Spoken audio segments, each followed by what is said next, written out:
Hi everyone, my name is Pamela for the ones that don't know me. And as I always say, before I start with the video, I would like you to click on the links that are below.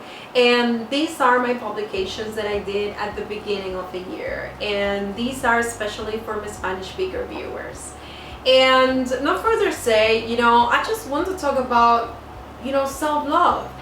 And I was really surprised the other day because I was just scrolling on my Instagram and I saw this post that it was really shocking for me. And yeah, I know that I'm supposed to know this, but I was really confused about this concept of self-love. And I saw you should stop romanticizing self-love. And I was like, why does it says that? Because for me, self-love was something that makes you feel good. But then when I start, making a little bit more research, I realized that it wasn't like that. It was deeper. Many people think that, loving yourself is just to look better, to, focus on your goals, and only that. But it is more like focusing on the self-worth of first making the decision of actually fight yourself. And what I mean by fighting yourself is that sometimes you're just so used to doing some things the way you do that it is so difficult to actually change those patterns. And when you just are in yourself into a situation where you know that you need to, make a big effort, sometimes you decide not to do it. And that's when you're not actually applying self-love. It is a decision, and according to what I read, it's completely difficult. It is really painful. And that's when I understood that the times when I made really good decisions in my life, yes, I felt really bad, but it was the best for me. So it made sense for me that yes, self-love is really painful. So which are the scenarios that you can understand? Yes, it's not easy, but it's actually very worth it. But what is it that is necessary for us to do in order for us to actually apply self-love? Sometimes we believe that we need just to look a certain way in order for us just to be loved. But the first thing that we need to focus is in how you accept yourself, who you are, what you do, how you think, the process of how the person you start to become every single day. That's the first or the main thing that you need to do. Just accept yourself. And it's not an easy task, of course. And especially in this era where, we're so exposed to other people's life and we can't just help but, comparing ourselves. And sometimes feeling that we are not good enough.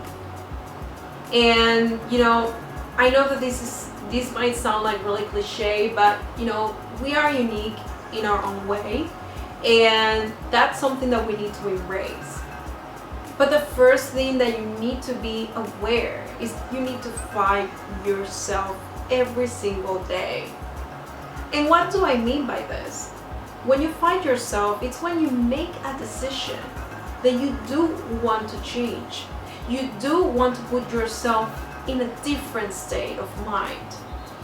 And that's not gonna happen, magically. That's a really full-time job. And how is that actually something that you're going to be reflected in your life when you do it every single day? And I'm going to put an example of myself.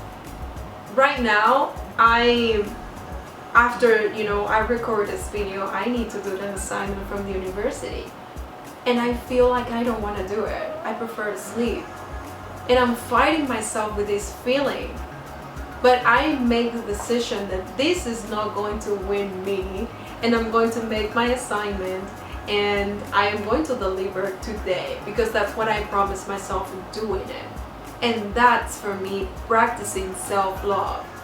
When you make the decisions to make things better and differently of what you used to do before. Because you're not supposed to be the same person every single day. You're supposed to be better. Yes, there are days that you're not feeling well, and that's also okay. But if you're not fighting yourself, then you're not giving yourself a chance. So what other example of actually, self-love, it's very painful. When you are on a diet, you want to change your health, your lifestyle, and that's not an easy task, especially if you're used to just eating some type of food like junk food that is very delicious. I'm not going to deny, I love it too. Eating junk food whenever I can. But I decided to myself that I wanted to take care of my health because I have some issues on my stomach, and I just don't want to keep seeing the same things. And if I know exactly what to do, if I know that I have to take care of myself, then I will be really irresponsible if I don't actually eat well. And that's self-love, when you know exactly what's best for you and you take action towards that. And the last scenario that I would like to talk about is when we are in a relationship with somebody, either a friendship, either family members, or your loved one, couple, spouse, girlfriend, whomever. When you love yourself, there are things that you don't tolerate because you have boundaries, especially because you know who you are, and you will never allow anybody just to make you feel less worthy just because they have an issue with themselves and they're just projecting onto you. But that's why it's so important just to realize your self-worth and make the decisions of being away from a relationship that is not giving you what you deserve. So that's why I understood, yes, self-love, it's really painful, because it's not when you get exactly what you want, but it's when you get what you need. And that sometimes is difficult to understand at the beginning, but at the end of the day, you're gonna see that it was really worth it. So if you like the video, I would like you to subscribe into my channel, to give me a thumb up, but the most importantly, to share it. And as I always say, I do this with all my love, and see you next time. Bye bye.